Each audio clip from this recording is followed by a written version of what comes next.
두 번째 날입니다. 오늘도 네 분의 강연자가 준비가 되어 있습니다.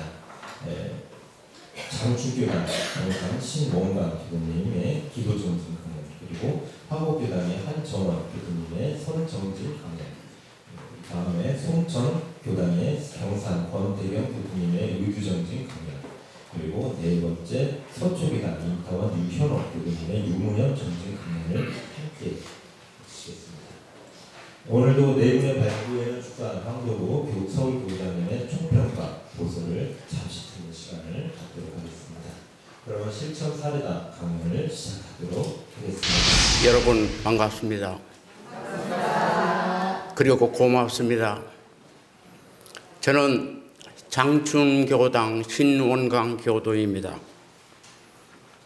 오늘 이 자리에서 자식 성원 봉찬 실천 사례담으로 나의 기도 생활이라는 제목으로 여러분에게 말씀드리고자 합니다. 기도는 이론상 진리와 나와의 신앙적 대화의 통로라고 생각됩니다. 따라서 기도를 통해서 진리의 뜻에 합당하게 살아가고 진리를 닮아갈 것을 소원해야 된다고 생각합니다. 그렇기 때문에 즐거울 때는 감사 기도를 드리고 힘이 들 때는 힘을 나에게 내려주도록 간절히 축원해야 합니다.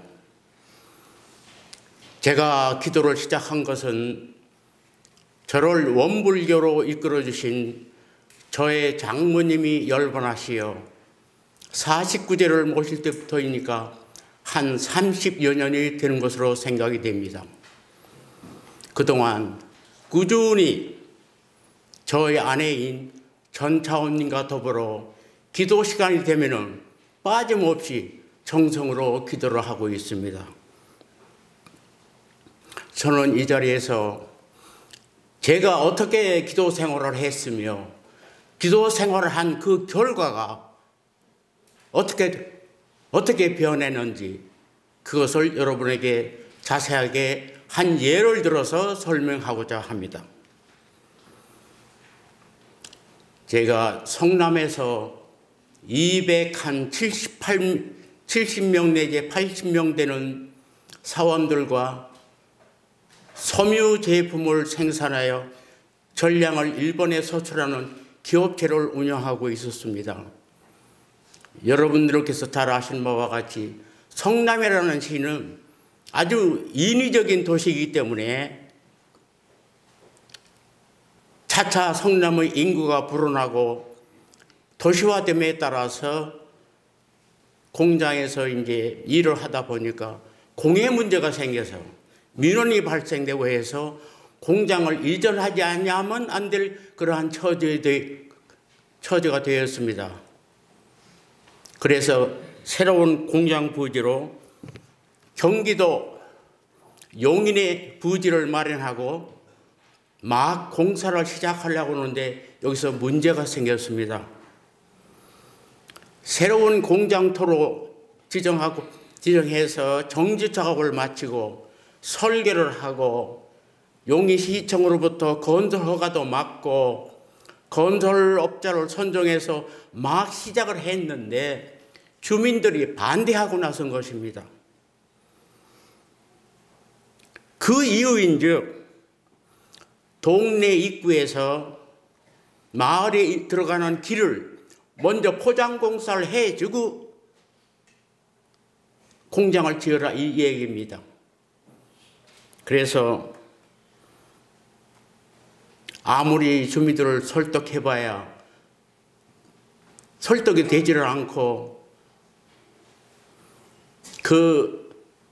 제가 산 그 땅이 그 동네 이장의 소유였는데 이장이 앞장서서 반대하고 나서요. 그래서 할 수 없이 그 이장을 만나기 위해서 저의 아내인 전타원님과 같이 그 공장 부지에 들어서는데 그동안 나를 만나주지 않았던 그 이장이 나는 들어가고 그 사람은 나오고 해서 극적으로 거기서 만나게 되었습니다. 그래서 제가 그 이장한테 최종적으로 말을 했어요. 당신네들이 이렇게 반대를 하면은 내가 공장을 질 수가 없는데, 그 반대를 하는 이유가 상식적으로 판단이 안 간다. 그렇게 하지 말고 내가 공장을 짓도록 해달라고 아주 간곡하게 부탁을 했습니다. 그런데도 막무가내예요. 포장공사를 마치기 전에는 한 삽도 뜰 수 없다는 이러한 답변을 받고, 제가 그 자리에 서서 전타원님과 같이 기도를 했습니다. 아주 간절히 기도를 했습니다.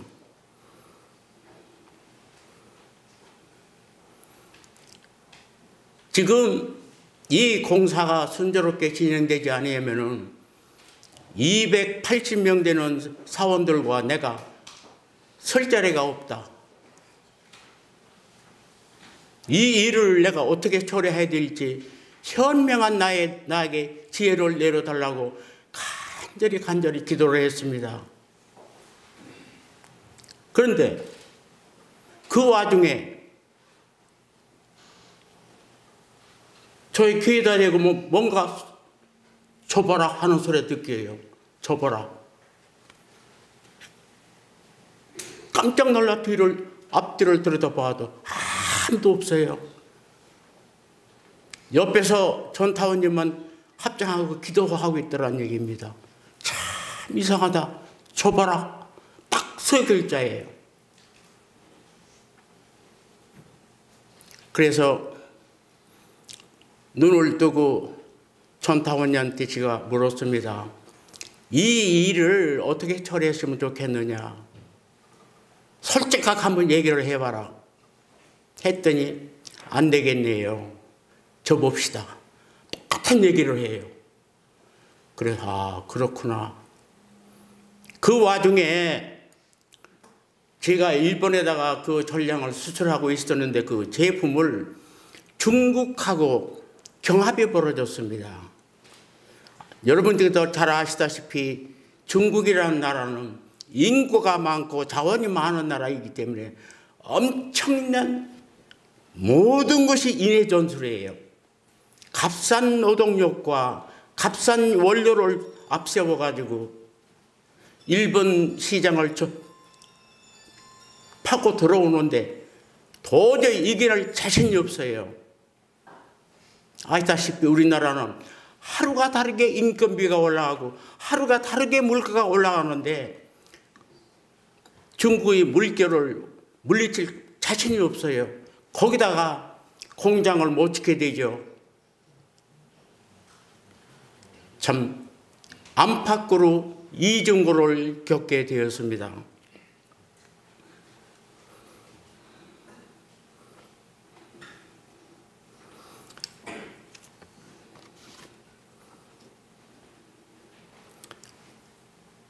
여기서 제가 말씀드리고자 하는 것은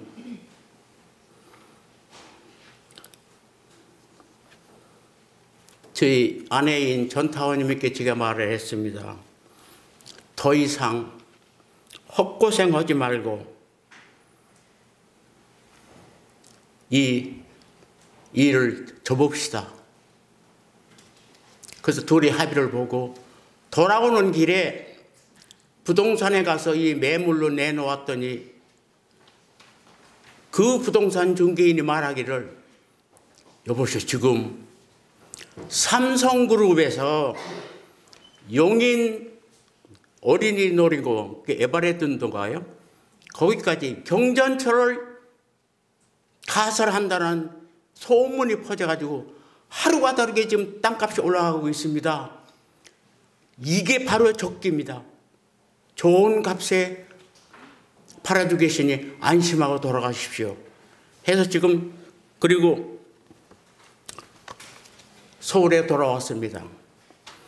그로부터 한 일주일쯤 됐는데 공장 짓는데 앞장서 반대만 하던 그 이장의 사람한테 한밤중에 갑자기 전화가 왔어요. 아주 불길한 생각이 들어요. 어떠니만 첫 한마디 하는 얘기가 당신 공장을 짓는다고 하더니 왜 매물을 내왔느냐. 나 소문에 들었다. 그래서 당신이 못 짓게 하시니까 내가 공장을 못 짓고 파는 게 아니에요. 정말로 팔겠느냐? 판다. 자기가 팔아주겠다는 얘기예요. 자기가 그 동네 이장이고 부동산보다도 더 시세를 잘 아니까 좋은 값에 팔아주겠다는 얘기예요. 그리고 저보고 얼마에 팔겠느냐? 아니 나보다 당신이 더 잘하는 거 한번 얘기해 보시오. 딱 하는 얘기가 당신이 나한테 산 값에 100값을 주겠다는 얘기예요. 도저히 믿어지지가 않아요. 어떻게 이런 일이 있을 수 있느냐. 걔가 그 땅을 사가지고 그 말정이 일어나고 그 시기까지가 1년 2개월 걸렸습니다. 14개월 동안에 배값을 주겠다는 얘기예요. 그래요? 한번 팔아보시오. 했더니 사흘 후에 도장 가지고 나오라는 얘기예요. 갔더니만 정말로 배값으로 팔았습니다. 이게 부동산 땅 장사를 해도 계획적인 땅 장사를 해도 이런 것은 참 있을 수 없어요. 어떻게 14개월 만에 배값을 받습니까? 그래가지고 그 땅을 팔아가지고 많은 그 직원들 아쉽지만은 퇴직금을 깨끗하게 정리했습니다. 그리고 잘무 정리를 다 한 다음에 계산해 보니까 돈이 많이 남았어요.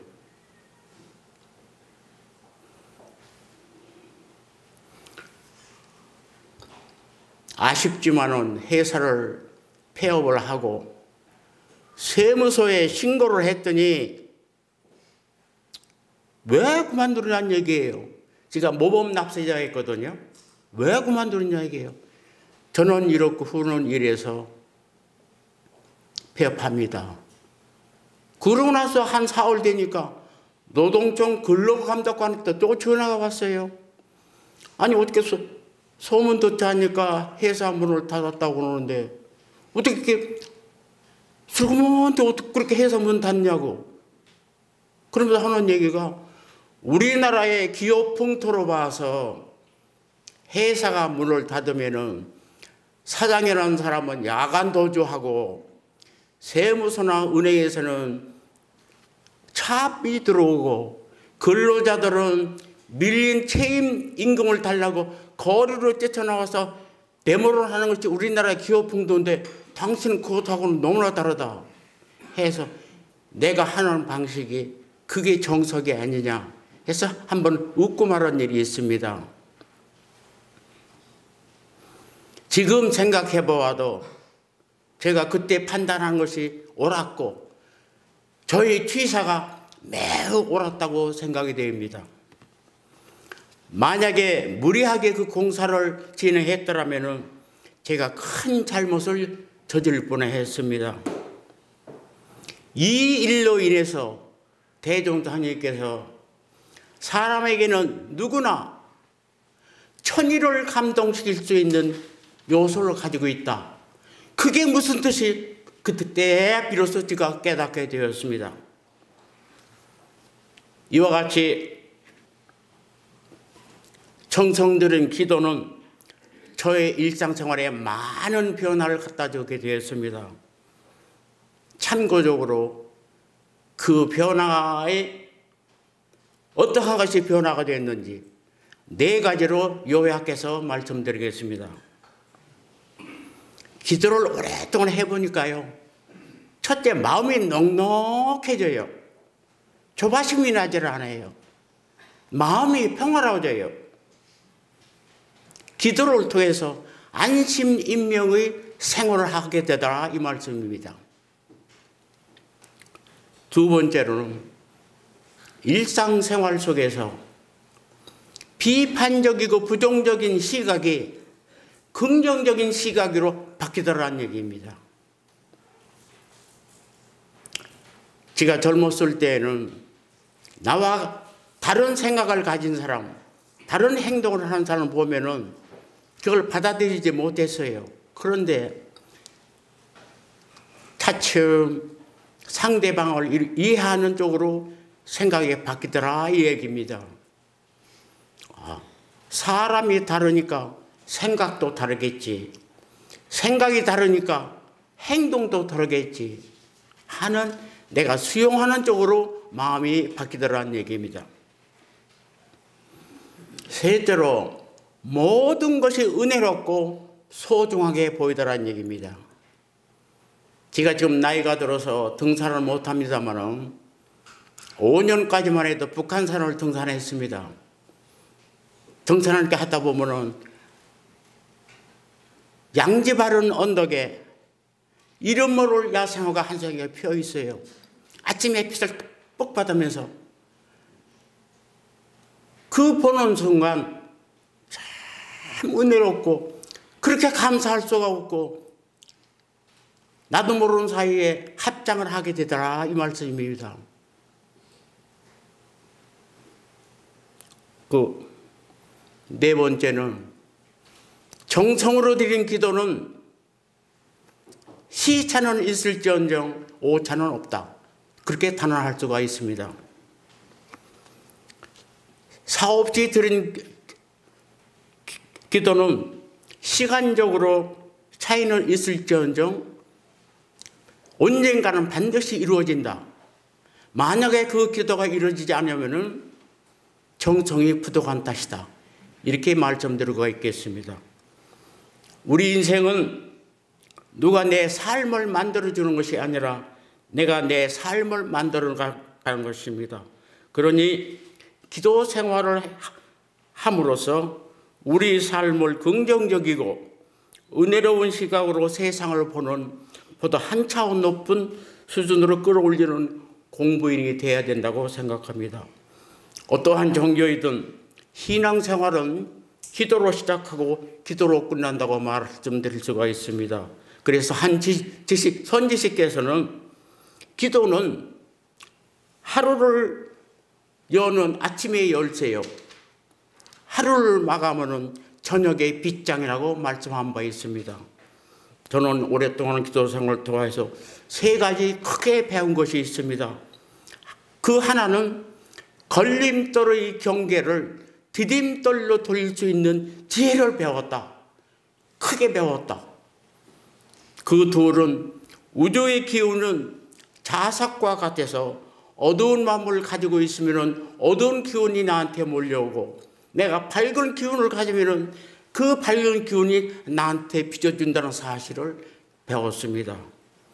그 세에서는 이 세상을 가장 잘 사는 사람 그 누구냐?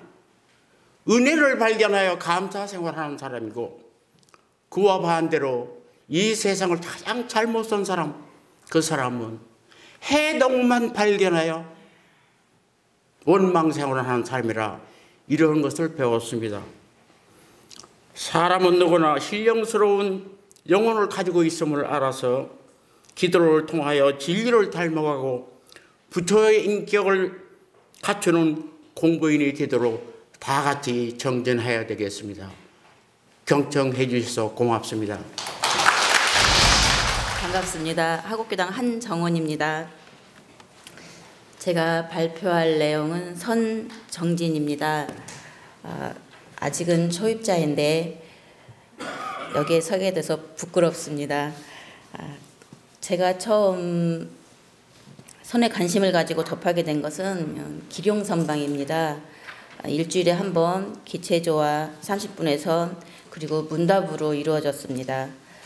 처음에는 호흡도 제대로 잡지 못하고 끙끙거리고 문답을 해도 무엇을 꺼내놓아야 할지 잘 몰라서 당황하기도 했습니다. 그러던 것이 한 달, 두 달 지나면서 박재성 교무님의 지도를 받고 옆에서 도반들이 하는 문답을 들으면서 차츰 귀가 열리고 마음이 열리게 되었습니다. 자신 속에 있는 또 다른 나를 보아도 용기가 없으면 꺼내놓기가 어렵더라고요.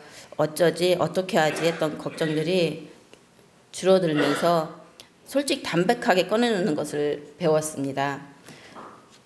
교무님과 도반들의 이해와 배려로 일주일에 한 번이 자꾸 기다려지기도 했습니다. 장소가 없어졌을 때는 종로교당으로 옮겨가면서까지 열심히 다니고 또 희열심으로 가득 차 세상을 다 품은 것처럼 느낄 때가 많았습니다. 두 번째는 저희 하곡교당에서 하는 새벽 자선입니다. 교당과 집이 가깝기도 하고 저희 경타원 주경신 교관님께서 선방에서도 하고 교당에서도 같이 하자고 권하셔서 지금까지 하고 있습니다. 자선하고 독경하고 요즘 봉독, 문답 등으로 이루어졌습니다. 다리가 저리고 또 허리는 왜 이렇게 아픈지, 그 새벽에 자는 그 잠은 또 왜 이렇게 꿀맛인지 그런 단이 되게 많았습니다. 처음에 잡념과 망상이 많아서 여기에 왜 이러고 있는가라는 의문을 갖기도 했습니다. 그럴 때마다 교감님, 교무님께서 잡념과 망성이 치성하다 가라앉는 순간이 온다. 또 잡념과 망념만 있어도 그것이 선이 아니라고 누가 그러더냐고 하시는 거예요. 너무 멋진 말씀이셨습니다. 차츰 몸을 조복받고 호흡을 고르게 하고 정해지는 시간이 조금씩 늘어가기 시작하면서 더욱 재미가 붙었습니다. 법인절이 있는 8월에는 저녁에 교당 옥상에서 일원상 소문 50독과 선을 하기도 했습니다. 매일 저녁 시간을 맞춰서 챙기는 마음이 기뻤습니다. 8월이지만 덥기보다 하늘의 달을 보고 시원한 바람 한 자락만 불어도 다 느껴지는 기분과 또 옥상을 돌면서 일원상 서문 50독을 한 후 바로 선에 들면 서 있던 앉아 있던 저 달과 둘이 아니고 커다란 은행나무와 둘이 아니고 일원산 서문과 둘이 아닌 자리에 들기도 했습니다. 척추가 재정립되듯 맞춰지기도 하고 아하 내가 포대화상이구나 하고 웃기도 했습니다. 문답과 교리를 통해 많은 것을 알고 배우게 되었습니다. 만법기일 일교하처와 변상구옥로 성립청수성이 다 통하여 있고 일체이심조가 둘이 아닌 줄을 알게 되었습니다. 근데 무언가를 깨닫고 알면 바로 부처가 될 줄 알았는데 변한 것은 없었습니다. 세상도 그대로이고 저도 그대로였습니다. 이것이 내 삶에 농안하지 않으면 실천이 되지 않으면 세상을 피해 산중에서 하는 반쪽짜리 선밖에 되지 않더라고요. 또 선에 재미를 붙이기 시작했을 땐 마음에 날이 서게 되는 날이 많았습니다. 그 칼날이 상대를 치게 되고 상처를 주고 그 상처가 다시 내게 돌아오는 과정이 있었습니다. 가장 가까이에 있는 남편에게 너무 날카로운 날을 세우고 제가 못마땅하게 여겼던 인연들에게 더 많은 날을 세웠습니다. 문답은 선의 꽃이라고 생각합니다. 왜냐하면 그 칼날을 문답을 통하여 자세히 들여다보니 원인과 결과가 너에게 있는 것이 아니라 나에게 있음을 여실히 깨닫게 해주었습니다. 혼자서 선에 이런 것이 있다 느껴졌다고 해서 바로 행하다 보면 오류가 생깁니다. 항상 옳고 밝은 것만 보여주는 것은 아니었거든요. 고쳐야 하고 버려야 하는 것도 보여주었는데 아집을 착각하고 있는 것을 알았습니다. 고집불통이 되고 오만해지고 아집에 더 굳어져 버림을 알았습니다. 나만 옳다고 주장하고 받아들여지지 않으면 용납하지 않으려 했습니다. 문답을 통해 이것들을 알게 되고 깨닫게 되었습니다. 그래서 문답은 꽃이라는 것을 알게 되었습니다. 또 선의 열매는 무시선, 무초선인 것도 알게 되었습니다. 실행이 되지 않으면 열매 없는 꽃이 되는 것입니다. 어느 날 아침 뿌리 없는 나무 한 그루가 되어 앉아 있었습니다. 천상천하 유아독존이네. 그리고 끝. 왜 이 얘기를 하느냐 하면 요즘 입에 달고 사는 말이 나 우울해 였거든요. 그 우울함이 어디서 왔느냐 하면 과거에서 왔어요. 옛날에 남편은 안 이랬는데 자식도 내 말을 잘 들었는데 세상 일이 내 맘대로 다 안 되네. 옛날에 전성시대를 붙잡고 잠을 못 이루는 거예요. 잠이 안 오는 것이 아니라 잠을 안 자려고 나 잠이 안 와 노래를 부르고 있더라고요. 과거신 불가들이라 했는데 현재와 미래가 따로 어디 있던가요? 찰나에 살면서 그 찰나마저 놓쳐버리고 있었습니다. 누가 그 찰나를 사느냐 하면 천상천하 유아독존인 나, 뿌리 없는 나무 한 그루인 나였는데 지난 설에 시댁을 다녀오는 길에 남편이 제게 이런 말을 하는 거예요. 이번 설에는 당신 얼굴이 편안해 보이대. 정말 그랬거든요.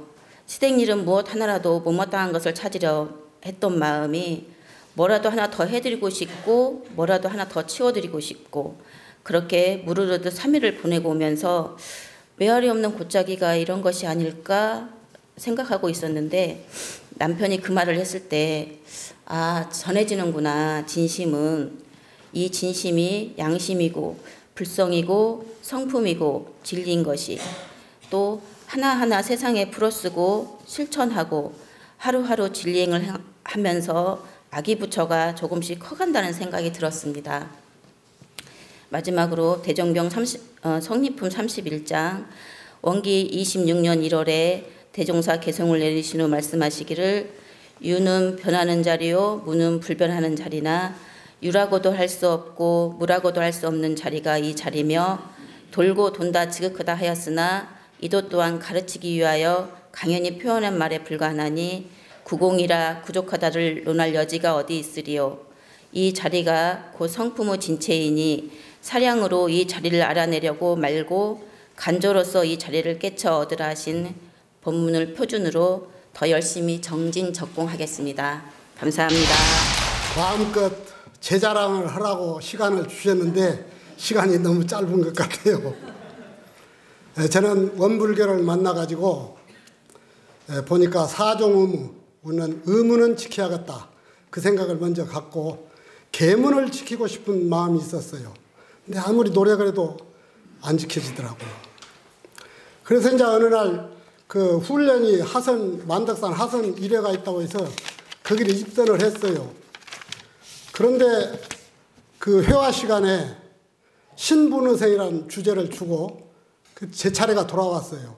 근데 모르겠어요. 어떻게 하는 것인지를 몰라서 저는 모르겠는데요. 그러니까 윤상홍 교무님이 곁에서 권 선생님이야말로 그렇게 사시는 분 아닙니까? 원불교를 철저히 믿고 승산종사님은 스승으로 믿고 저 자식 같은 사람들한테도 뭘 알고 싶어서 늘 그렇게 물어보시고 다니면서도 그러십니까? 그래요. 그래서 신분은 그렇게 하는 것인갑다. 이제 그걸 거기서 이제 느꼈어요. 그런데 이제 이론상 진리 법문을 받드는데 못 알아듣겠어요. 무슨 말인지를. 또 해도 하선 1회 때 갔는데 이제 동선 가도 또 그 말씀. 또 그 말씀이요. 그러니까 이제 거기서 의심이 걸리는 거예요. 알아듣지도 못한 말씀을 왜 저렇게 똑같은 말씀을 하신가. 이제 거기서부터 시작이 되어가지고 이렇게 이제 정전을 이렇게 보니까 우리 어리석은 중생은 이 법신불이론상을 채받아서 그럼 도대체 이게 뭘 채받으라는 거냐. 법신불이론상이 무엇이냐. 이런 의문이 걸리는 거예요. 일상수양의 요법 1, 2, 3절을 늘 외우는데 경계만 없으면 내가 요란하지 않고 어리석지 않겠는데 어떻게 경계를 얻을 수 있을까? 이런 고민들이 생기는 거예요. 온전한 생각으로 취사하기를 주의할 것이고 생각이면 생각이지 어떻게 온전한 생각이 도대체 어디가 있다는 것이냐. 늘 꼬리를 무는 거예요. 이런 것들이. 진공으로 채를 삼고 묘의를 용어 삼아 도대체 어떻게 하는 것이냐. 일심을 양성한다? 제가 아는 말이 없어요. 그리고 11과목에 보면은 조행이 있잖아요. 조행을 보니까 사람으로서 사람다운 행실을 가짐을 이름이요. 그렇게 해놨어요. 그러면 어떻게 하는 것이 그 사람으로서 사람다운 행실을 가짐을 이름이냐. 이런 것들이 늘 나에게 와서 거기서부터 시작이 됐는데 나중에 이제 법문 시간에 승산종사님께서 조법사라는 분이 사형을 당하게 되셨는데 이 위에서 목을 탁 치려고 하는데 하시는 말씀이 봄바람에 칼을 휘두른 격이다 그러시면서 목을 치기 좋게 쭉 대주셨다 그러셔요. 그럴 수도 있는가 하고 나도 목을 쭉 빼다 보니까 그 기간이 얼마나 됐는지는 모르겠는데 내가 없는 거예요. 너도 없고 나도 없어요. 그냥 푹 터졌어. 그런데 얼마나 되는지는 모르겠는데 한 생각이 딱 떠오르는데 예수님은 십자가에 못 박히셨어도 아무 구애를 받지 않으셨겠다. 이게 딱 떠오른 거예요. 그래서 이제 승산종사님이 갑자기 나가서 한마디 해봐. 그래서 나가서 그냥 그 이야기를 쭉 했어요. 그랬더니 나중에 그 목산 안다민이가 저보고 하는 말이 형님 그러면 정전을 한번 봐봐요.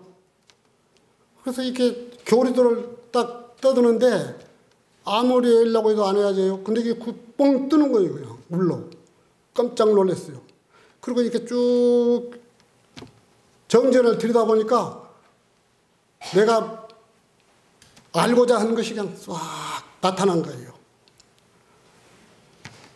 그런데 영산을 어떻게 가게 됐어요.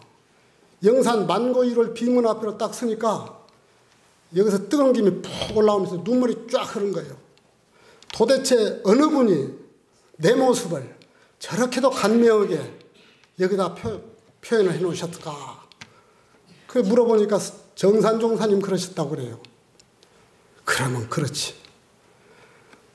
서울을 가는데 회화동을 이렇게 지나가는데 나는 길이요 진리요 생명이로다 그 천주교에 붙어 있더라고 벽에. 그러면 그렇지. 예수님은 깨달은 분이로구나. 예, 그래요. 그래서 이제 그 예수교에서 그러죠. 우리는 하나님의 종이다. 수고롭고 무거운 짐도 내게로 오라. 그런 말씀들이 막 있어요. 그렇지. 근데 인과를 예수님은 다 밝혀놓으셨는데 저 사람들은 인과를 안 믿는다고 자랑을 하는데 참 우습구나. 혼자 그렇게 일어나는 거예요. 그래서 이제 승산 종사님께 제가 그랬어요. 종사님, 정말 제가 이런 저같이 아주 배우지도 못하고 가진 것도 없고 키도 쬐깐하고 이런데 이렇게 이 대자유인이 되어버렸습니다. 무엇이 걸릴 것이 없이 이렇게 됐습니다. 이 은혜를 어떻게 갚아드릴지 모르겠습니다. 그러니까 종사님께서 하시는 말씀이 권선생은 열쇠를 들고 늘 여기도 찔러보고 저기도 찔러보고 찌르고 다니다 보니까 거기서 딱 걸려가지고 열린 것이지 나는 해준 것이 하나도 없어. 그러시는 거예요. 그 얼마나 참 기가 막혀요. 내가 만약에 원불교를 만나지 않았다면 나는 매일 술, 화토, 당구장에 나를 세고 다녔어요. 그런 삶을 살았어요. 근데 여기 와서 원불교를 만나가지고 이게 참 기가 막힌 거예요. 그래서 저는 그랬습니다. 승산종사님께 그러셔요. 승산종사님께서 대종사님께서 그래서 신분의성만 들이대라고 하지 않았어. 그렇게 늘 신분의성을 들이대다 보니까 그렇게 되는 거야. 그래서 그걸 나중에 쭉 보니까 서품 11장에 보니까 이 대종사님께서 밥 먹기보다 쉽다 그랬어요. 이 공부가. 도대체 말이에요. 전부 다 어렵다는 공부를 밥 먹기보다 쉽다.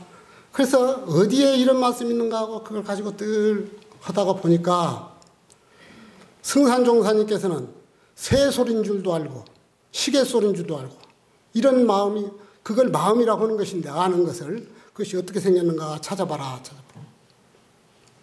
근데 대산 종사님께서는 꾸어다가라도 견성을 해라 그러셨어요. 근데 정산 종사님께서는 또 원리편 3장을 보니까 마음이 부처고 성품이 법인 것을 확인하자는 것이다 이렇게 해놓으셨어요. 근데 대종사님께서는 성리품 아까 31장에 이 자리를 관조로서 깨쳐더라. 그러니까 네 분 말씀이 똑같은 거예요. 어디에 있느냐? 우리가 원불교를 믿는 목적이 어디 있느냐? 보니까 보는 데 있더라 그 말이죠. 그리고 내 스스로 비추고 다니면 되는 거예요. 그러니까 우리 집사람이 같이 이렇게 선포를 많이 하는데 어떻게 맨날 땅만 보고 다니십니까? 이 사람은 나는 지금 바쁘네. 나는 바빠. 왜 땅을 보고 다니지도 잘 모르죠. 그래서 이제 그렇게 생활하고 있는데 공교롭게도 제가 저 대전에 계령에 살다가 송천교당으로 왔는데 우리 배현송 예타원 배현송 교무님이 같이 이게 오셨어요. 근데 오셔가지고 교리도도 외워라, 이론상 진리도 외워라는 게 교도님들이 머리에서 쥐가 날라옵니다. 교도님들이 막 그러시는 거예요. 자꾸 이제 가르쳐 주려고 늘 하시니까 교도님들이 그런 생활을 안 하시다가 하니까 이제 쫄리는 모양이에요. 그래가지고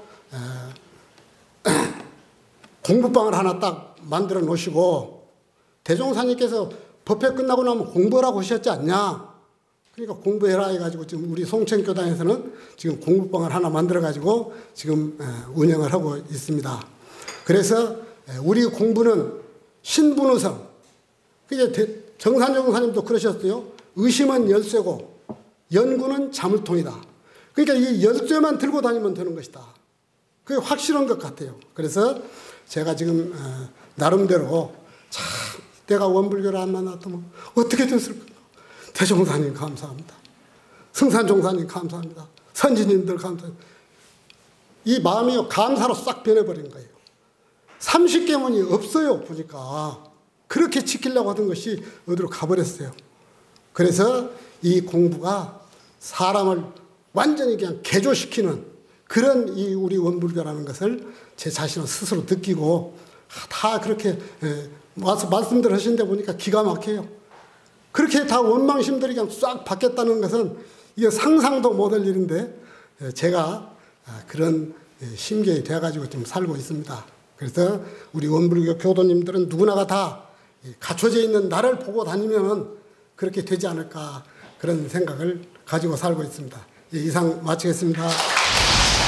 저희 서초교당은 그 서초동에 30년 동안 있다가 지금 양재동 구 강남교당으로 이전을 구정을 전후해서 전 교도들이 합심해서 이사를 했습니다.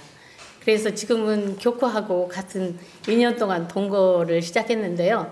아주 법당도 예쁘게 꾸며놓고 그렇게 열심히 저희들 교화하려고 장을 열었는데 서울교구 교도님들께서 서초동이나 강남구에 거주하신 분들이 있으시면 인연들 좀 많이 연결 좀 해주십시오. 저희들이 열심히 노력하고 있습니다. 저는 이제 자신 성업봉찬 실천 사례담을 이제 권유하는 교무님 말씀을 듣고 당황도 하고 부담도 되었지만 생활 속에서 왕후 공부로 부처를 닮아가는 살기 위해서 노력하여 왔기에 용기를 내어 이 자리에 섰습니다.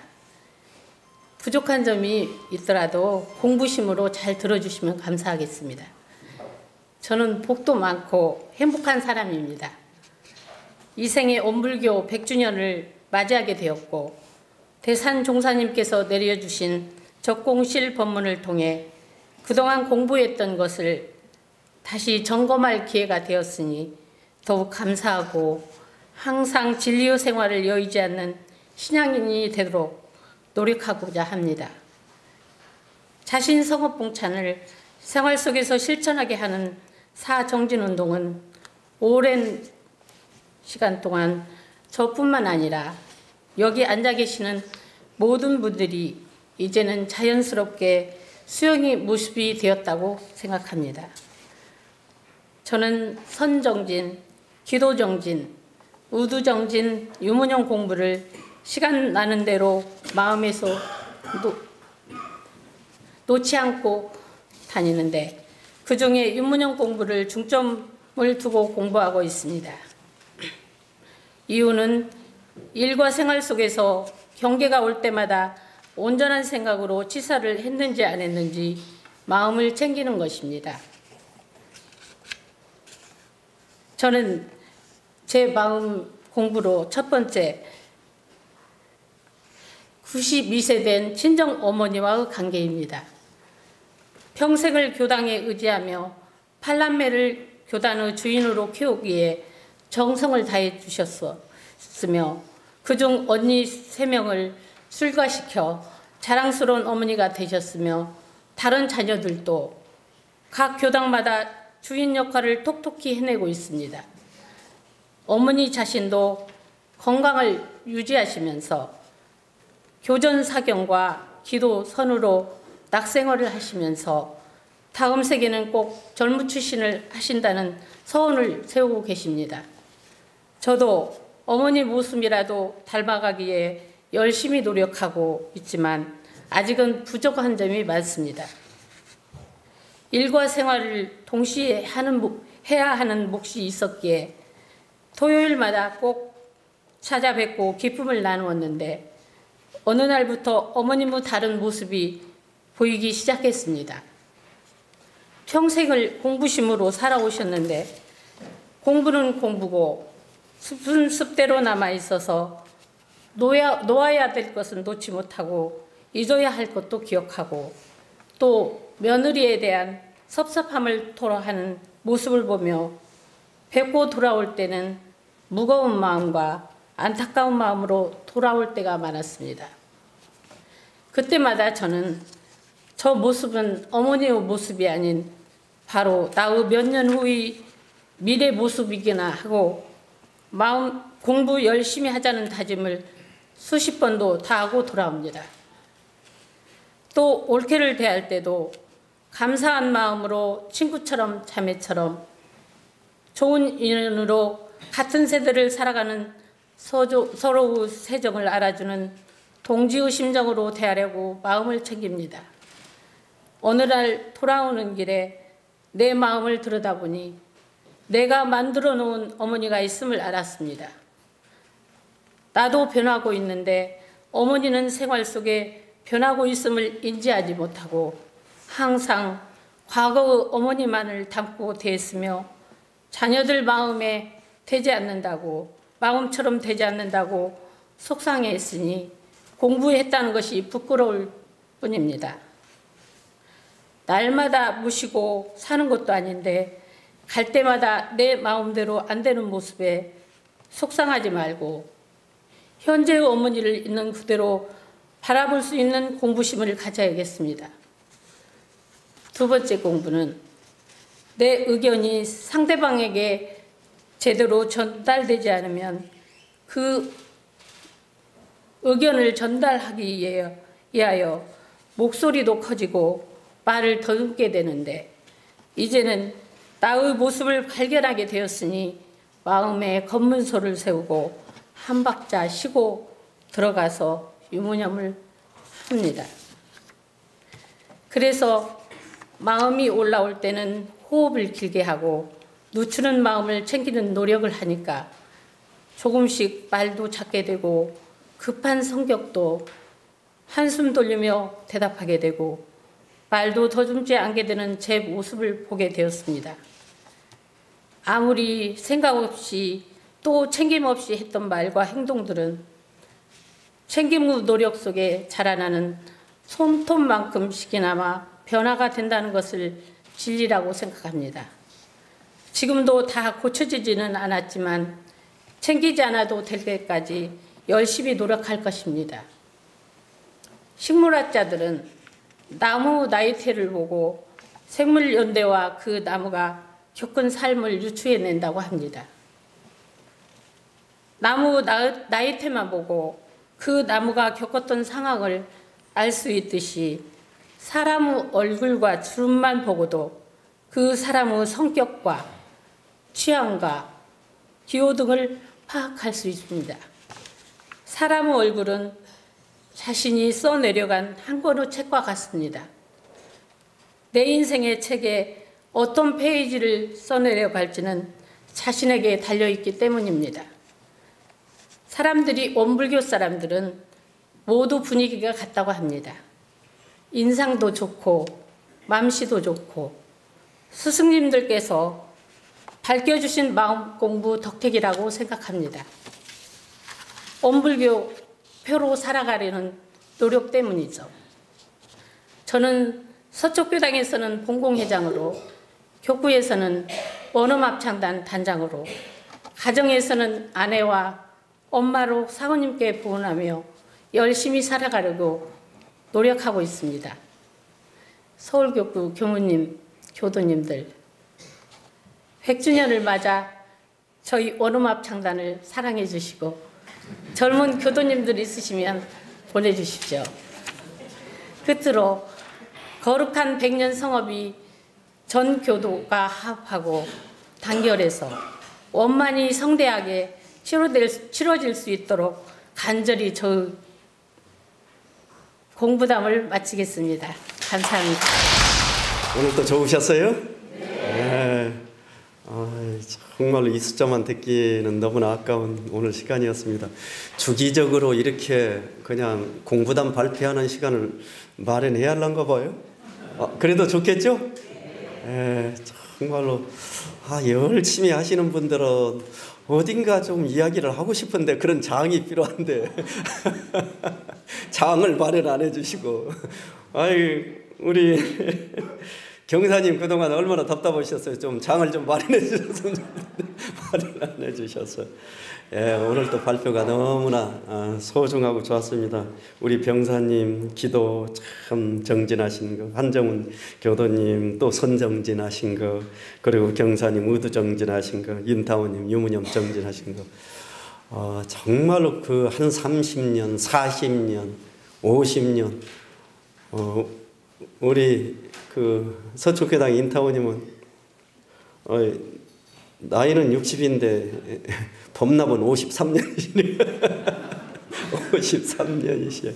정말로 열심히 그렇게 하시는데 네 분을 위해서 다시 한번 힘찬 박수 한번 보내주세요.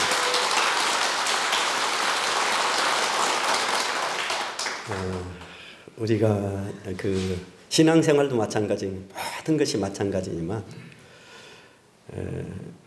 천재는 어떤 사람을 못 당한다고요?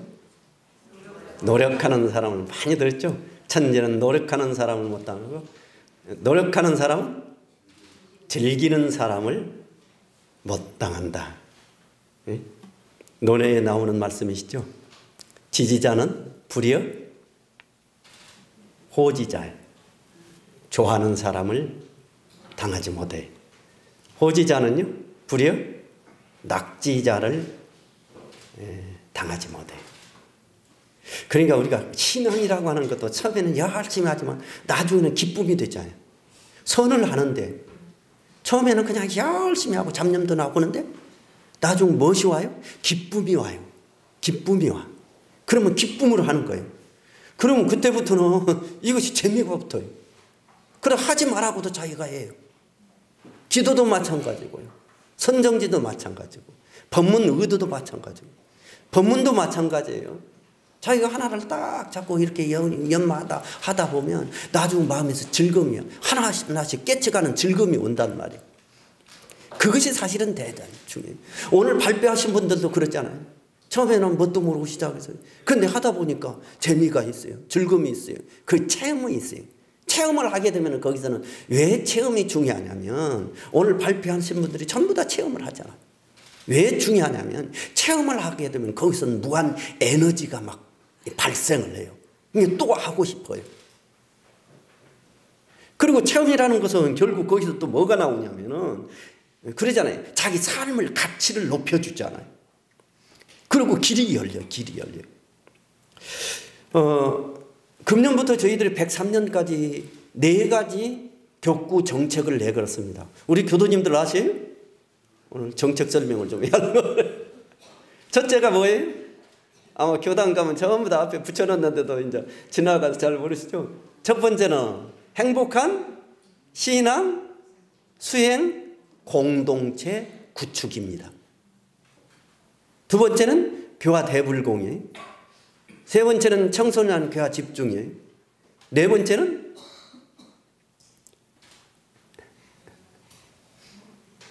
지역, 사회, 활동, 확대. 이 네 가지란 말이에요. 근데 그 중에서도 우리가 가장 중요한 것 하나가 뭐예요? 행복한 신앙, 수행, 공동체 구체. 신앙을 하는 것이 행복해야 되잖아요. 신앙을 때로는 의무감으로, 사무감으로 한다면 얼마나 그러겠어요. 행복하다고 하는 것은 즐겨야 되잖아요. 교당 오면 행복하다는 거예요. 행복한. 근데 그 핵심이 무엇이냐면 두 가지예요. 교당 수행문화 조성하고, 한 가지는 4대 정진운동인데 우리가 그것을 무엇으로 바꿔놨냐면 앞으로 지속적으로 해야 되잖아요. 깨달음의 정진운동이에요. 근데 이 네 가지와 아까 교당 신앙 수행이 둘이 아니란 말씀이에요. 신앙은 뭐예요? 아까 신앙의 핵심이 뭐예요? 기도예요, 기도. 그러잖아요. 우리가 기도로 시작하고 기도 과정이고 기도로 끝맺음이에요. 오늘 우리 그 병사님이 그냥 여기서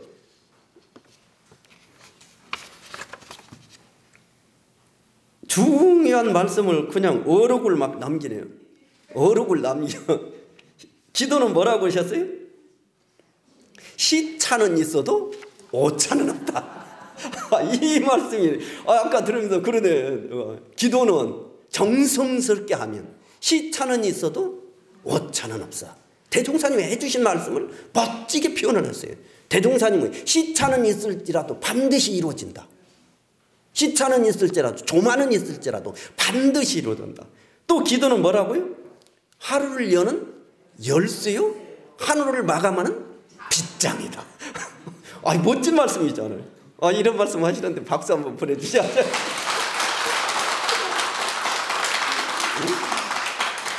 기도는요, 삶의 시작이에요. 그러니까 제일 먼저 일어나서 우리가 깨끗이 심신을 제거하고 무엇부터 하셔요?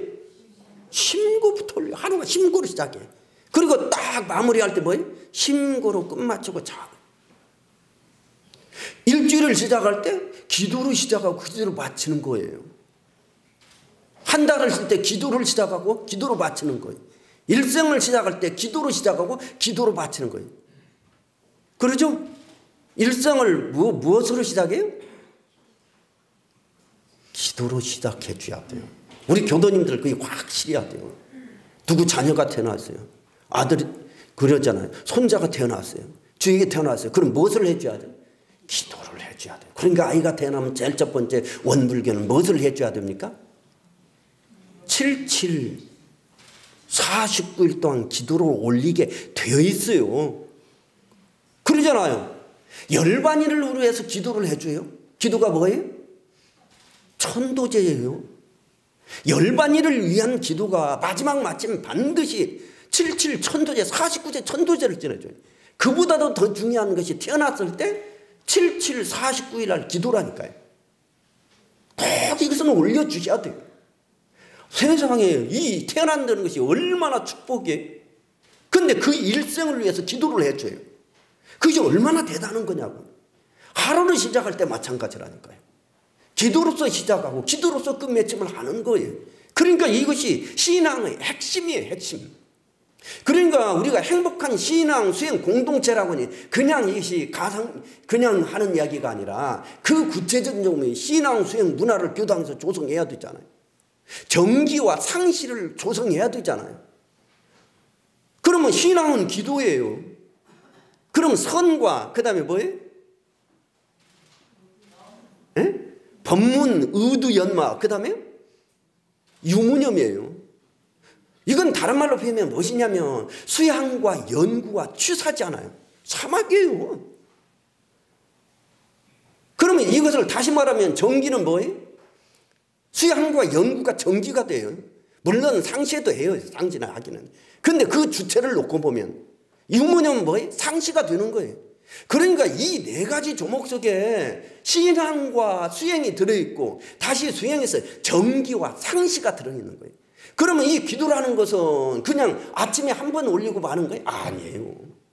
정신 수양 속에 기도가 들어있는 거예요. 사리 연구 속에 기도가 들어있는 거예요. 취사 속에 유무념 속에 기도가 들어있는 거예요. 기도가 빠지고 기도라는 거 그래서 무엇이냐면 진리 불공과 실지 불공이 들어있는 거라고요. 기도에도 그러잖아요. 실제 기도가 있는 거라니까.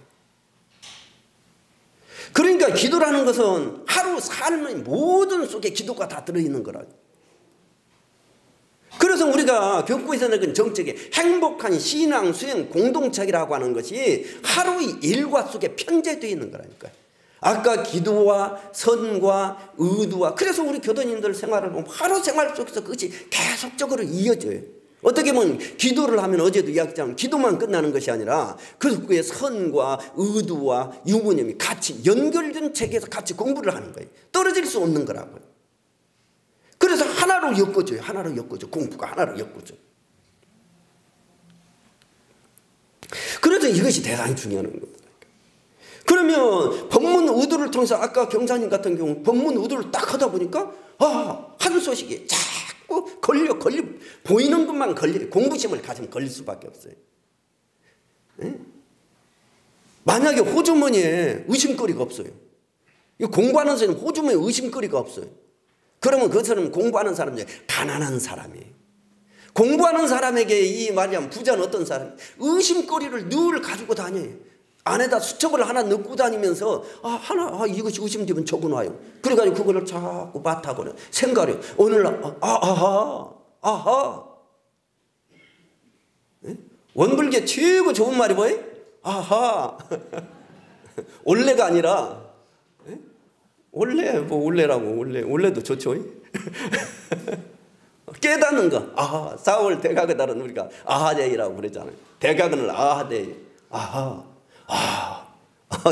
하지 일성을 간단하게 하지만은 이 진리세고 보면 엄청난 울림이라고. 울림이에요.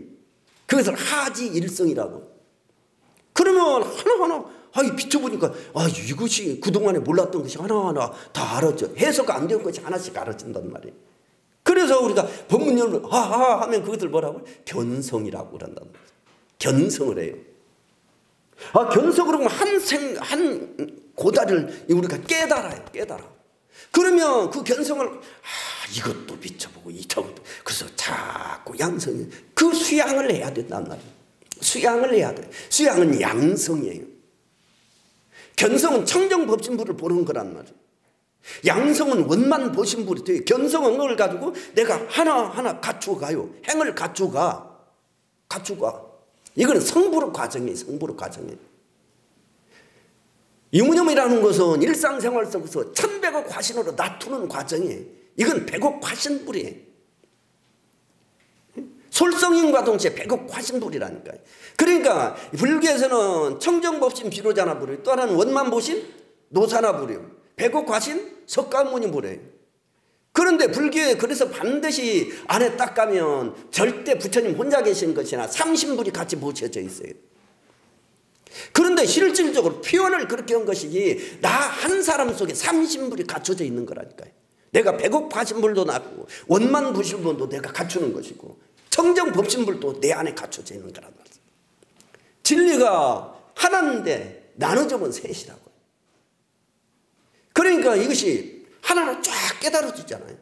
이 4대 정진 4가지를 잡고 열심히 합니다. 그래서 우리가 이제 100년을 넘어가면서 서울교구에서 제가 우리 교육자들에게 교무님들에게 권고를 했습니다. 100년 넘어가면서 자 아침 시간을 자선을 하고 기도를 해요. 그런데 저녁 시간은 이것이 말하자면 우리가 연불과 반드시 일기를 넣고 반조를 하게 되어 있는데 이것이 자꾸 이 생활이 바쁘고 여러 가지 하다 보니까 빠져진단 말이에요. 물론 열심히 하는 교당도 있습니다. 그런데 우리가 100년 넘어가면서 적어도 정기훈련 교당 문화가 정착해 가자. 그래서 아침에는 열심히 자선을 하고 저녁에는 적어도 하다못해 30분이라도 연불을 하고 하루 생활 속에 있는 것을 일기를 체크하고 이 문화가 원불교에 정착되어 가야 되겠다. 교당에서만 그러는 것이 아니라 가정에서 아침에는 가족이 일어나서 우리 선하고 공부하고 이것이 생활 속에서 이루어져요.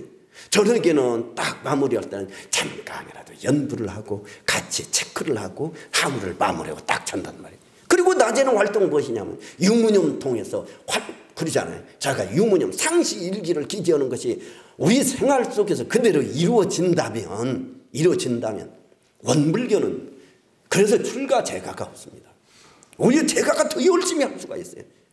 어제도 이야기했지만 제가 중에서 수없는 도인들이 배출돼요. 깨달은 사람이, 제가 볼 때는 앞으로의 제가 중에서요 정말로 뛰어난 사람들이 수도 없이 배출돼요. 배출죠. 그러잖아요. 수도 없이 배출돼요. 30대 딱 20대 30대 원불기 일치를 할 거죠. 열심히 공부를 해요. 이미 40대 항마를 해버린다니까요. 30대 후반 40대 항마를 해요. 40대 초반에. 그러면 40대 초반에 항마를 하면 열애판이라니까요. 70대 80 가면 열이 오른다니까요. 그런 사람이 나타나요. 그러니까 대종사님께서는 이 세상은 수없는 열애가 나오고 수없는 불보살이 나옴을 예시해 주셨어요. 공부거리가 그래요. 야, 과거에는 열애를 정말로 이거 정말로 뜬구름 잡는 거잖아요. 수없는 법문을 했으니 어떤 것이 열애인가를 잘, 그런데 대종사님께는 우리 손아귀에 딱 잡을 수 있게끔 법이 등급에서 열애인은 이런 것이다 하고 딱 말씀을 해주셨어요. 그러니 우리가 공부하는 과정이 보통 들어서 특징도 조금 열애가 정말로 먼 것 같죠. 근데 공부를 해가다 보니까 아하, 열애가 아무 일이 아니란 말이에요. 확실히 그런 게 펼쳐져요. 그래서 오늘 정말 이 발표하시는 우리 교도님들 들으니까 얼마나 열심히 하셔요. 열심히. 응? 열심히 하셨다면. 그래서 우리 병사님도 첫 번째 기도로서 그 과정을 다 그렇게 생활 자체가 그렇게 이루어졌잖아요. 응? 기도는 진리와다. 신앙적 대화다. 확실히 대화잖아요. 내가 진리와 문답을 해. 기도를 통해서 문답을 한단 말이에요. 그러면 반드시 진리는 우리에게 신앙적 응답을 해줘요. 들리지는 않지만 이 귀가 밝은 사람은 들린다는 말씀이에요. 진리가 법신불께서 이렇게 해라 알려주잖아요. 그 응답을 들을 줄 알아야 돼. 하루 생활 아침에 기도하면서 하루 내가 하루 이렇게 살겠습니다. 그러면 법신불께 뭐래? 선제라. 부처님께서 우리에게 주니까 법신불께서 착하고 착하다. 그래, 하루 열심히 살아라. 법신불께서 하루를 인도해줘요. 반드시 인도를 해주십니다. 반드시 인도를 해주셔요. 그러니 우리 병사님도 그 신앙적 응답을 들으셨잖아요. 무슨 응답을 적었어요? 접어라. 접어라. 그 한마디를 듣고 따랐어요. 그러니 큰 은혜가 왔단 말이에요. 근데 그것만 은혜가 아니라 때로는 신앙적 응답이 안 올 수도 있어요. 그러잖아요. 손해 볼 수도 있어요. 그러면 신앙적 응답이 안 됐네? 아니에요. 그것도 응답이에요. 상황이 그렇게 됐기 때문에 그렇게 오는 거예요. 옛날에 영산에 가서 기도를 열심히 하는데 그때 법인절 기도로 교도들이 와놓는데 막 하늘이 시커매요. 시커매. 이 방송을 들으니까 그 주위가 고창이라든 그 주위가 다 비가 막 철철철 오는데 영산에 비가 안 오는 거예요. 비가 안 와. 그러니까 교도들이 신앙적 응답이다. 얼마나 응답은 응답이죠. 그리고 기도 딱 끝나고 끝마치니까 비가 뚝뚝뚝 떨어지기 시작해. 그런데 그 전에 우리 청년인가 어디가 영산에서 한번 기도를 하는데 비가 엄청나게 왔어요. 그 청년들이 비를 다 맞고 가서 기도를 했어요. 그런데 그 비가 철철 내리는 속에서 기도를 하는데 너무나 기쁜 거예요. 너무나 기쁜 거예요. 청년들이. 오히려 비 안 올 때보다도 더 그 기억이 너무나 생생하게 남고 그것이 체험이 되어가지고 더 이 신앙적으로 막 솟아나는 거예요. 그러면 비 안 온 것이 신앙적 응답이. 근데 그때는 비 온 것이 신앙적 응답이에요. 우리 삶에서 그럴 수가 있어요. 그러니까 우리는 기도를 하게 되면 그것이 나중에는 이것이 역경이 됐거나 선경이 됐거나 반드시 이것은 그 사람에게 신앙적 은혜로 나타나게 돼 있는 거예요. 이것이 대단히 중요한 거라고. 이것이 대단히. 그래서 우리 병사님이 나중에 참 그 정리를 했잖아요. 정리를 잘 하셨어요. 마음의 평안과 평화가 온다. 기도를 하게 되면. 그러잖아요. 일상생활에 긍정적으로 받아들여진다. 그렇게 되잖아요. 그렇게 될 수밖에 없어요. 기도하는 사람이. 막 다른 부정적인 생각을 해요? 아니에요. 기도를 하게 되면 늘 감사해요. 그러잖아요. 감사를 해요. 모든 것이 은혜롭고 소중하고 감사해져요. 정말로 정성스럽게 오래 하다 보면은. 그리고 반드시 결과는 시차는 있어도 오차는 없다. 이 말씀이 오늘 아주 그냥 어록을 남기셨네요. 우리 병사님에게 심찬 박수 한번 보내주세요.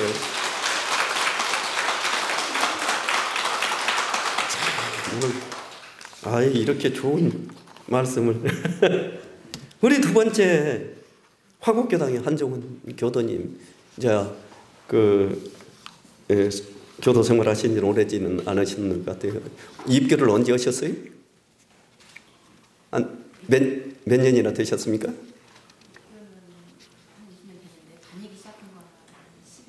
그래 상당히 되셨네. 2014년. 기룡선빵, 우리 대성경님 어디에요? 기룡선빵에 한 건 하셨네. 기룡선빵에서 2년이 돼가지고 거기서 진심이 나셨구만. 진심이 나셨어요.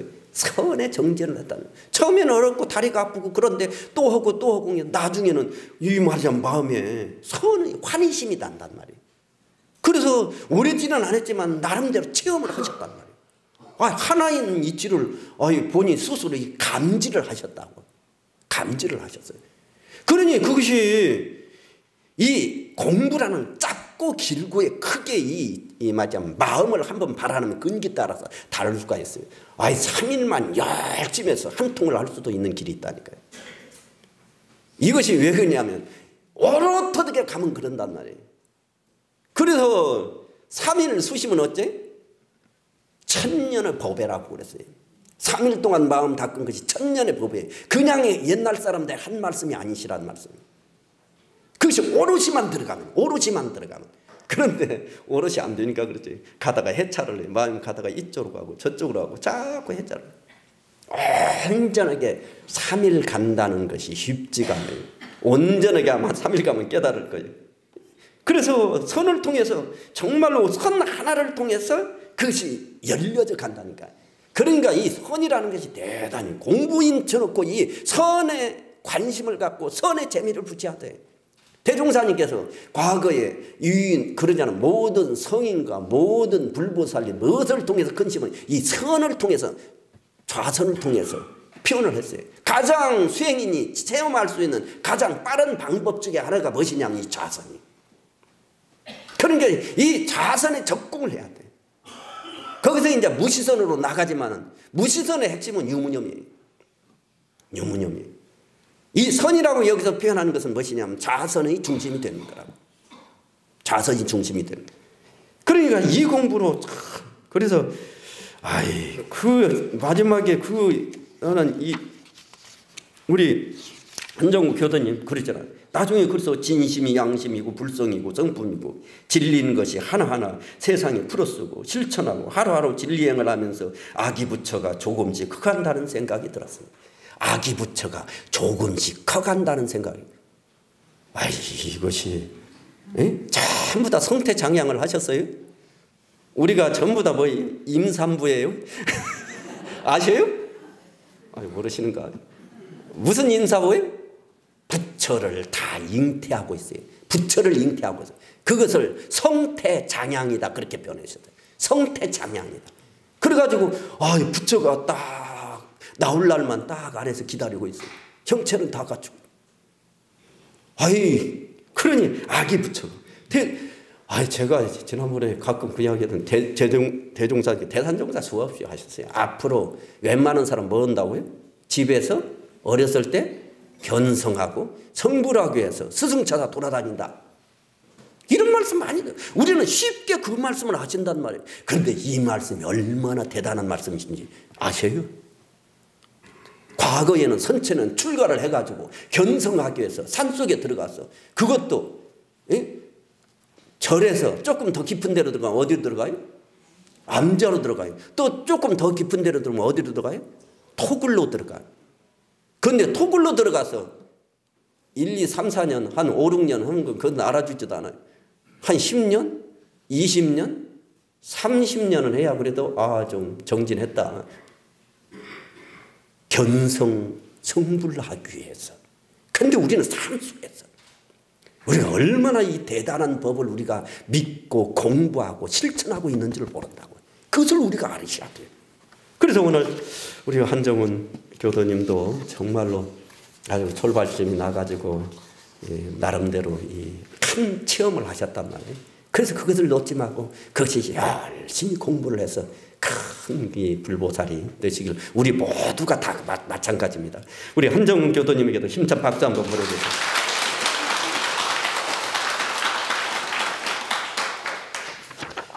우리 경산 권대경 교도님, 송천교당으로 그렇게 인연이 돼서 그렇게 공부를 하시는 계룡교당 계시고, 완덕산에 정말로 그쪽에 수없이 훈련을 다니시고, 그러셔서 나름대로 큰 맞으면 체험을 하셨단 말이에요. 경지를 얻으셨어요.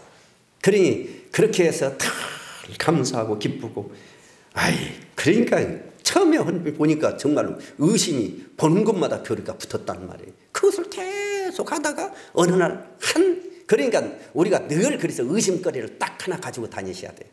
다니다 보면 어느 순간에 그것이 딱 풀려. 딱 고비가 풀려. 그것이 필요해요.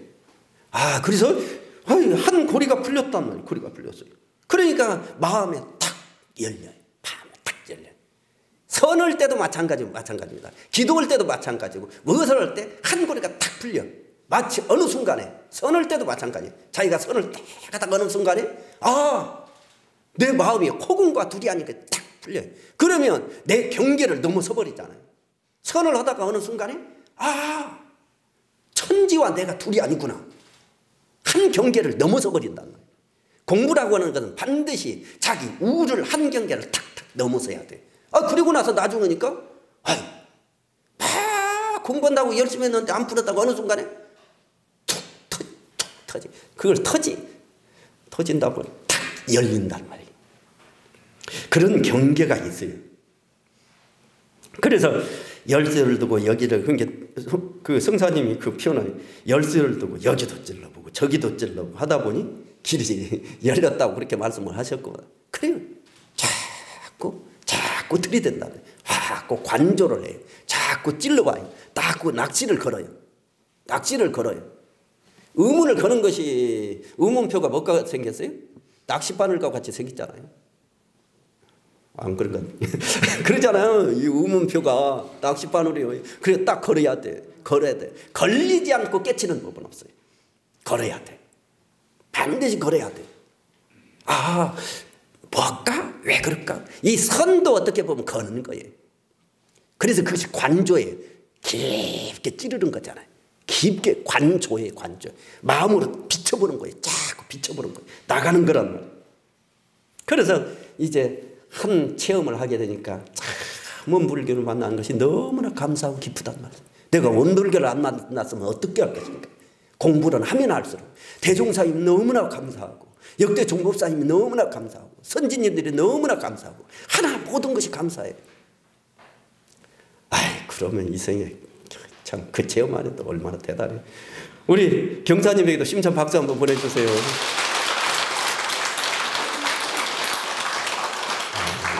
우리 인타운 유현옥 서쪽 참 교도님 정말로 열심히 하십니다. 맡은 것도 많으셔요. 단장도 맡고, 교당 본공회장 맡고, 또 교구 합창단 맡고, 아마 가정생활 별로 없고 계속 그쪽으로 뛰어다니실 거예요. 원불교에 와서 완전히 생활하세요. 그 남편분인 우리 연사님은 지난번에 서초에서 저쪽으로 구 강남교당으로 옮기는데 트럭을 가져와서 그냥 몇 날 며칠, 우리가 생각할 때 좀 어디다 이삿짐 센터다 좀 맡겨가지고 그렇게 했으면 좋겠다. 하나하나 다 신을 놔가지고 다 정리를 다 했다. 그걸 보고 출가도 못 따라가겠어요. 출가도. 그런데 그 가운데 정말로 열심히 공부하잖아요. 생활 자체가 아침부터 저녁까지 아마 공부심으로 같이 가족이 완전히 이런 가족이에요. 우리 그 인타우님 아마 서울에 무슨 모임 있고 뭐 하고 그러면 가서 보면 한 가족들이 한 15명 오는 것 같아요. 제일 많이 오는 가족입니다, 사실은. 그 정도로 열심히 하셔요. 그런데 유무념을 통해서 그 여러 가지 어려운 일이 있을 때 그것이 유무념 대조를 통해서 대조하면서 자기 변화가 온단 말이에요. 예? 그래서 완전히 이제 정말로 원불교의 뭐가 됐어요? 순종을 우리말로 순수하게 뭐라고요? 토종이 되었단 말이에요. 우리는 원불교 순종이 돼야지, 순종이. 그러면 그것은 뭐 앞길이 너무나 말할 필요가 없잖아요. 말할 필요가 아니에요. 그래서 우리가 이제 모든 일을 할 때 우리가 기도가 앞에 있는 것은 기도로서 모든 거예요. 그래서 기도와 수행, 신앙과 신앙은 수행으로서 완성되고, 저도 한마디 해야겠네. 기도는 수행으로서 완성되고, 수행은 기도로서 이끌어가는 거예요. 그래서 신앙과 수행은 둘이 아니에요. 그래서 대종사님께서 이 말씀을 뭐라고 표현하셨다고요? 신앙하는 동시에 수행을 표본으로 삼고 해라. 이건 둘일 수가 없어요. 마지막에 한마디 하고 오늘 마무리하겠습니다. 눈뜬 사람은 봉사를 이기지 못한대. 왜요? 보이는 것이 없으니까. 죽자살자예요. 봉사는 소방수를 이기지 못해요. 왜요? 물불을 알가라고 덤비니까. 소방수는 간덩이가 부은 사람을 이기지 못해요. 왜요? 겁이 없으니까. 간덩이 부으면 겁 없어져요. 간이 부은 사람은 누구를 이기지 못해요? 끝까지 하는 사람을 이기지 못해요. 죽을 때가 간덩이 부은 사람 빨리 죽잖아요. 죽을 때까지 오니까 결국은 끝까지 하는 사람이 이긴다. 끝까지 하는 사람이 이긴다. 그러니까 보세요. 30년, 40년 이것이 쉬지 않고 계속 해나가면 변화될 거 아니에요. 자기도 모르는 가운데 변화돼요. 이것이 대단히 중요해요. 그래서 오늘 이 자리에 모신 분들이 정말로 소중한 분들이, 여기 오신 분들은 내가 볼 때는 거의 30년, 40년 열심히 하시는 분들. 아마 원불교에서 미련해도 나가지 않을 사람이에요. 그 정도만 되면 앞길에 예약된 겁니다. 무엇을 예약하셨다고요? 재불재성의 위에 예약을 해놓은 것이에요. 꼭 예약을 다 해놓으십시다. 예, 그래서 여기 있는 분들이 정말로 100년을 넘어가면서 기쁜 마음으로, 그래서 이제 4월 25일 날 시청과 광장에 전부 다 아는 사람, 주위 사람 다 데리고 오세요. 그래서 거기서 마음의 한을 다 풀고 음기의 기운을 풀고 5월 1일 날 정말로 어제도 이야기했지만 대단히 의미가 깊어요. 그 의미를 우리가 새겨야 돼요. 어제는 구인 선진들을 한국의 스승으로 세계의 성자로 우리가 받드는 그 자리, 10개국으로 번역을 해서 세계교화로 나가는 거. 밖으로는 그러잖아요. 물질 문명의 발달되는 시대에 정신 개벽을 선포한다면 이 의미가 얼마나 대단한지. 요즘 특히 화두가 알파고 이세돌 9단 이것이 뭐예요? 물질을 치성하는. 그런데 우리가 생각하는 엄청나게 변화가 되어가고 있어요. 이때 원불교가 정신 개벽을, 이 어떻게 대종사님이 이 말씀을 해주는 거거든요. 물질 개벽이 된 정신 개벽하자. 그 선포에 그 속에는 도덕성과 인성의 가치를 우선시되는 뜻이 들어있단 말이에요. 이것이 얼마나 대단한 줄 몰라요. 그러니까 그 대회에 많은 사람이 와가지고 힘을 합하고 뜻을 모으고 마음을 모아야 될 것 아니에요. 그래야 되겠죠? 예, 그렇게 하시기를 간절히 염원드리면서 정말로 건강한 가운데 늘 앞길이 은혜로 활짝 열리길 염원드리면서 말씀 마무리하겠습니다. 감사합니다.